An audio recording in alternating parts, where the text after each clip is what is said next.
Vamos analisar, agora, as duas cartas e descobrir por que uma falhou em sua missão, enquanto a outra foi bem-sucedida. A análise deveria começar com um dos fundamentos mais importantes da arte da venda: o motivo.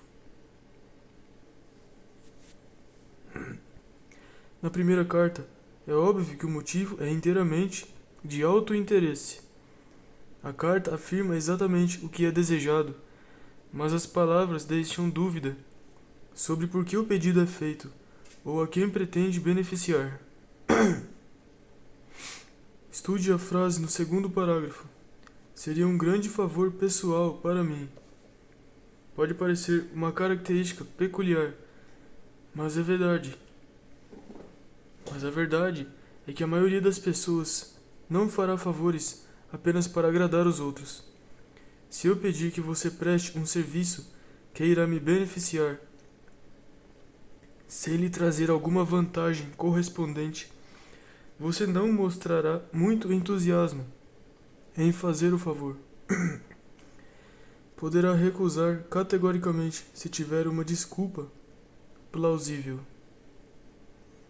Mas, se eu pedir a você para que me preste um serviço que beneficiará uma terceira pessoa, e seja de uma natureza que provavelmente reflita algum crédito para você, mesmo que tal serviço deva ser prestado por meu intermédio, as chances são de que você preste o serviço de bom grado.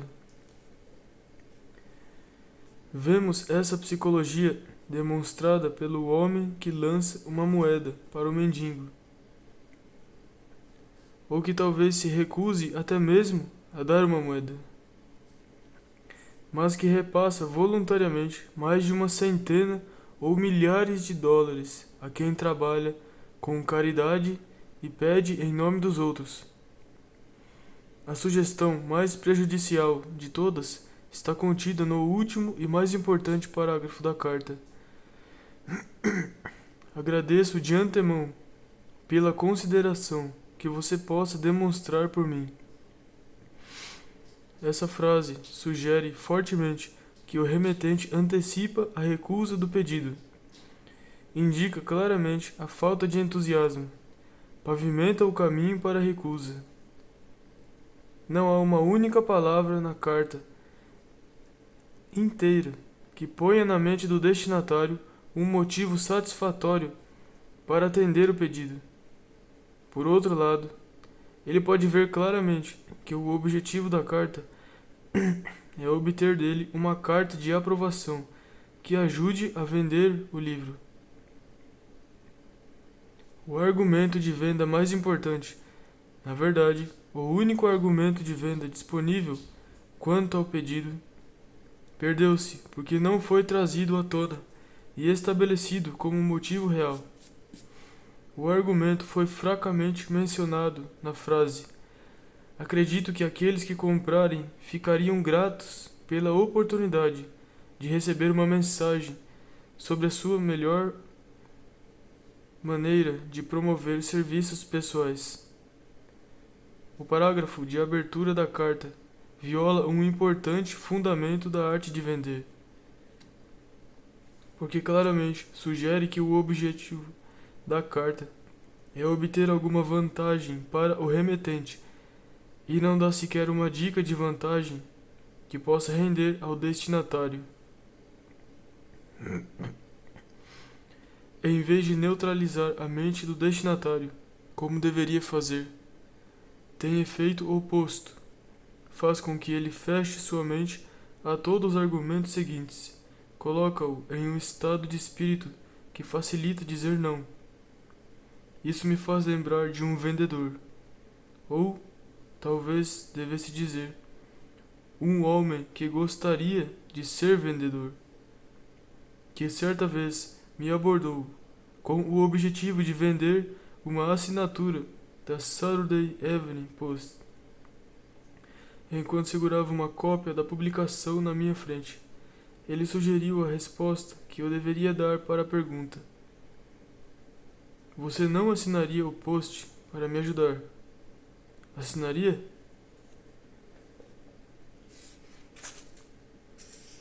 claro que eu disse não. Ele facilitou para eu dizer não. Não havia entusiasmo em suas palavras, e a melancolia e desânimo estavam escritos por todo um semblante. Ele necessitava da comissão que teria ganho com minha assinatura, sem dúvida. Mas ele não sugeriu nada que apelasse a meu próprio interesse. Portanto, perdeu a venda. Mas a perda dessa venda não foi a parte triste de seu infortúnio. O triste é que essa mesma atitude fazia-o perder todas as outras vendas que poderia fechar, caso mudasse a abordagem. Algumas semanas depois, outra vendedora de assinaturas me abordou. Ela estava vendendo um conjunto de 6 publicações, uma das quais o Saturday Evening Post, mas sua abordagem foi muito diferente. Olhou para a mesa da minha biblioteca, onde vi várias revistas, depois para as estantes de livros e exclamou com entusiasmo: "Oh, vejo que você adora livros e revistas." Eu orgulhosamente me declarei culpado. Observei a palavra orgulhosamente, pois tem influência importante no episódio. Soltei o manuscrito que estava lendo quando a vendedora entrou, pois pude ver que era uma mulher inteligente. Vou deixar para sua imaginação como percebi isso.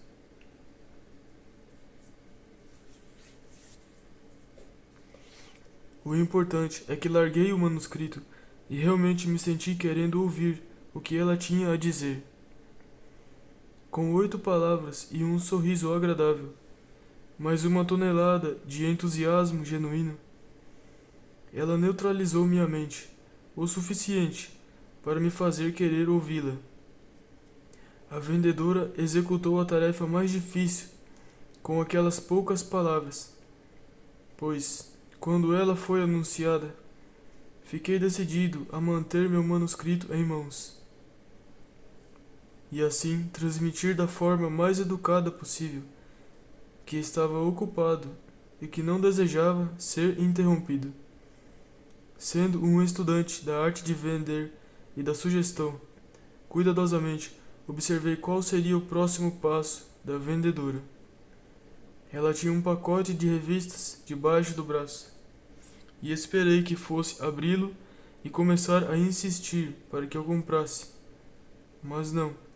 Lembre-se de que eu disse que ela estava vendendo um conjunto de 6 revistas, não apenas tentando vender. Ela foi até as estantes de livros, puxou uma cópia dos ensaios de Emerson e pelos 10 minutos seguintes falou do ensaio sobre compensação de forma tão interessante que perdi de vista o rolo de revistas que ela carregava. Ela estava neutralizando minha mente mais um pouco. Sem querer, ela deu uma quantidade suficiente de novas ideias sobre o trabalho de Emerson para um excelente editorial. A seguir, perguntou quais revistas eu recebia regularmente, e após eu responder, sorriu e começou a desenrolar suas revistas e colocá-las sobre minha mesa. Ela analisou suas revistas uma a uma e explicou por que eu deveria ter cada uma delas. O Saturday Evening Post traria a ficção mais pura. O Literary Digest traria notícias sobre o mundo de forma condensada, tal como um homem ocupado como eu exigiria. A American Magazine traria mais recentes biografias de líderes nos negócios e na indústria, e assim por diante, até cobrir a lista inteira.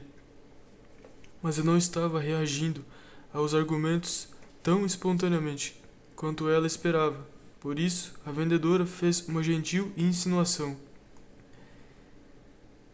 um homem de sua posição é obrigado a estar bem informado. E, se não estiver, isso se revelará no trabalho. Ela falou a verdade. O comentário foi um elogio e a repreensão gentil. Ela me deixou um pouco acanhado ao fazer um inventário do meu material de leitura e 6 revistas de destaque não estarem na lista. As 6 que ela estava vendendo. Então comecei a escapulir, perguntando quanto as 6 revistas custariam. Ela colocou o toque final de uma conversa de venda bem apresentada com essa réplica diplomática. Custo? Por quê? O valor total é menos do que você recebe por uma única página do manuscrito datilografado que tinha em mãos quando cheguei. Primeiras impressões realmente contam. Vista-se de acordo com o papel que quer desempenhar na vida. Mas tome cuidado para não exagerar. Novamente, ela falou a verdade. E como adivinhou tão bem quanto eu ganhava por meu manuscrito? A resposta é: não adivinhou. Ela sabia. Ela sondou delicadamente a natureza do meu trabalho, o que em nenhum momento me enfureceu. Ficou tão profundamente interessada no manuscrito que eu havia deixado de lado quando ela chegou que me induziu a falar sobre ele. Não estou dizendo, claro, que isso tenha exigido algum tipo de habilidade ou persuasão, pois não falei que o manuscrito era meu.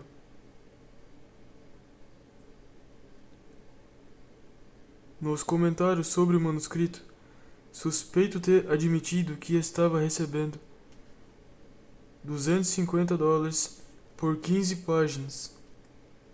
Sim, tenho certeza de fui descuidado o suficiente para admitir que estava sendo bem pago por meu trabalho. Talvez ela tenha me induzido a admitir isso. Em todo caso, a informação era valiosa e ela fez uso eficiente disso no momento psicológico. Pelo que sei, fazia parte do plano dela observar cuidadosamente tudo que via e ouvia, com o objetivo de descobrir justamente qual a minha fraqueza e no que eu estava mais interessado em discutir. Alguns vendedores utilizam tempo para fazer isso, outros não. Ela era uma das que utilizava. Sim, ela foi embora com meu pedido de 6 revistas e também meus $12. Mas não foi só esse o benefício que ela obteve da sugestão, contato e do entusiasmo. Obteve consentimento para percorrer meu escritório e antes de ir embora, tinha 5 outros pedidos dos meus funcionários.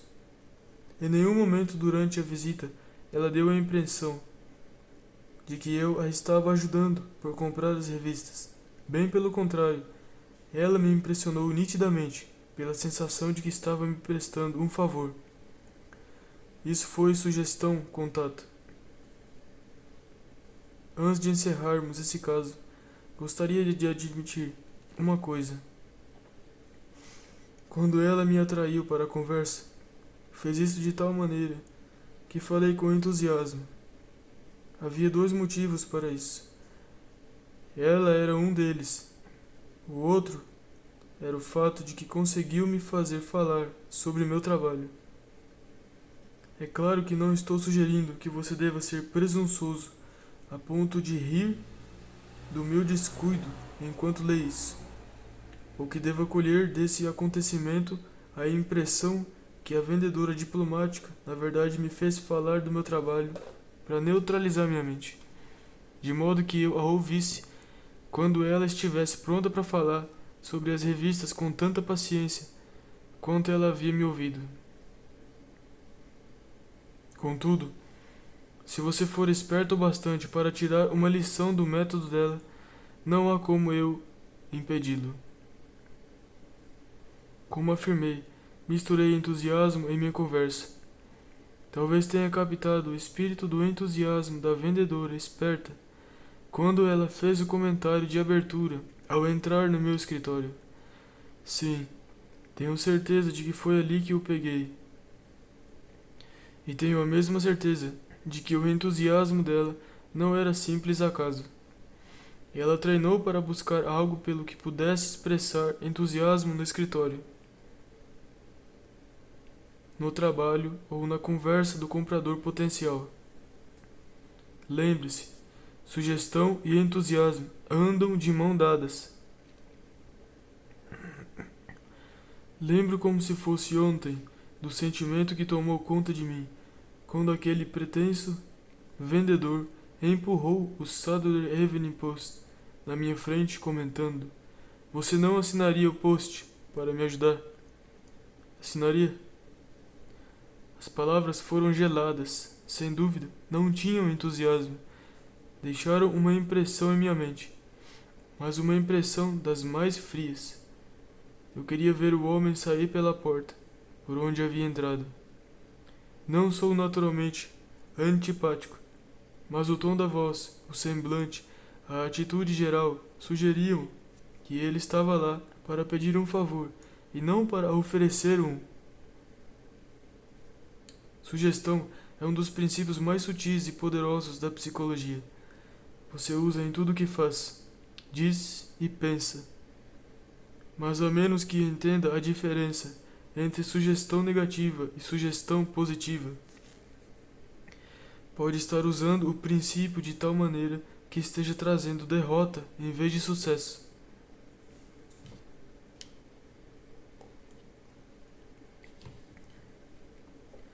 A ciência comprovou que a vida pode ser extinta pelo uso negativo da sugestão. Alguns anos atrás, na França, um criminoso foi condenado à morte. Mas antes da execução, fizeram um experimento que provou de modo conclusivo que a morte poderia ser produzida por sugestão.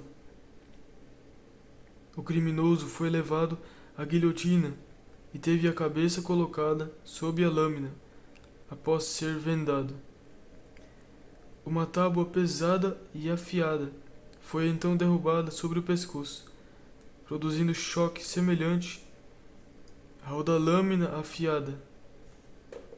A seguir, verteram água morna gentilmente sobre o pescoço, deixando gotejar lentamente pela espinha para imitar o fluxo de sangue quente. Em poucos minutos, os médicos pronunciaram o homem morto.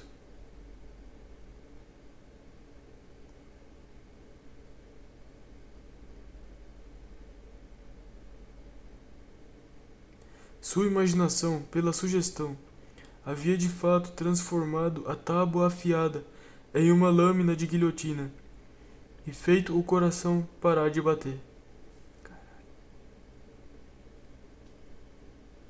Na cidadezinha onde fui criado, havia uma senhora que se queixava constantemente de que temia morrer de câncer. Na infância, ela tinha visto uma mulher com câncer, e a imagem ficara gravada em sua mente, de tal forma que ela começou a procurar sintomas de câncer no próprio corpo. Ela tinha certeza de que toda dorzinha era o início dos sintomas, há muito procurados de câncer. Eu a vi colocar a mão no peito e exclamar: "Oh, tenho certeza de que tem um crescendo aqui." Quando se queixava da doença imaginária, ela sempre colocava a mão sobre o seio esquerdo, onde acreditava que o estivesse atacando.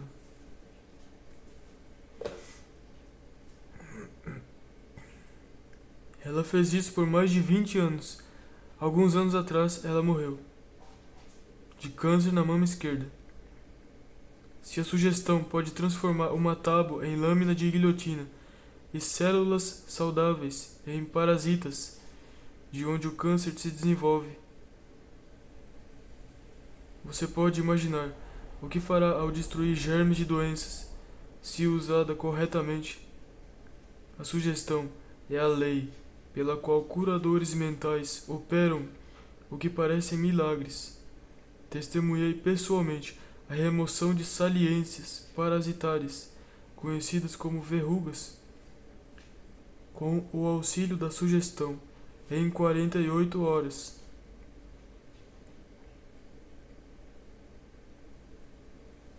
Metade dos náufragos espalhados pelo oceano.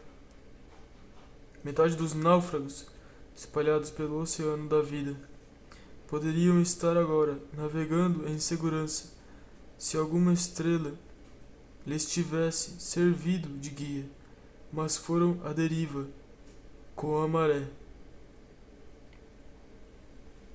Você, o leitor desta lição, pode cair de cama com uma doença imaginária do pior tipo, dentro de 2 horas ou menos, pelo uso da sugestão.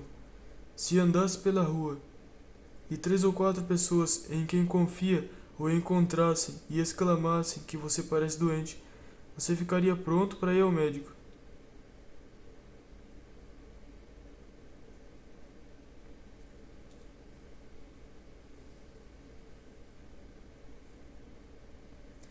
Isso traz à mente uma experiência que tive com um vendedor de seguros de vida. Eu havia feito o pedido de uma apólice, mas estava indeciso entre a de 10 ou de 20 mil dólares. Nesse ínterim, o corretor enviou-me ao médico da companhia de seguros para ser examinado. No dia seguinte, fui chamado para outro exame. Da segunda vez, o exame foi mais detalhado, e o médico tinha um olhar preocupado. No terceiro dia, fui chamado de novo, e dessa vez havia 2 médicos para me olhar. Foi o exame mais detalhado que já fiz ou de que ouvi falar. No dia seguinte, o corretor me visitou e disse o seguinte: não desejo alarmá-lo, mas os médicos que o examinaram não chegaram a um consenso sobre a análise. Você ainda não decidiu se fará o seguro no valor de 10 ou 20 mil dólares. E não acho justo passar o relatório médico até que decida, pois você poderia achar que eu estou incitando a optar pelo valor maior. Então eu disse: bem, já decidi pela apólice maior. Era verdade. Eu já havia decidido pela apólice completa de 20 mil dólares. Decidi no momento em que o corretor plantou em minha mente a sugestão de que eu talvez tivesse alguma debilidade congênita que dificultasse obter o montante de seguro que eu quisesse.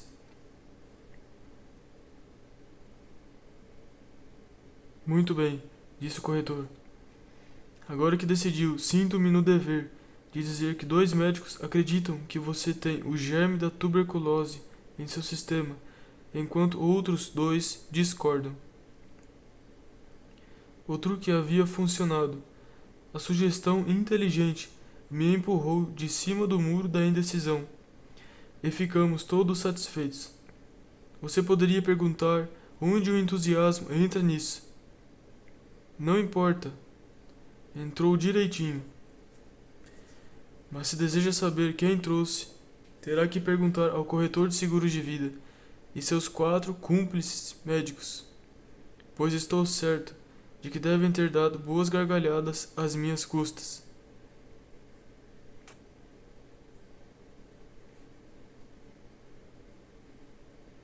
Mas o truque foi bom, e eu, de qualquer modo, precisava do seguro.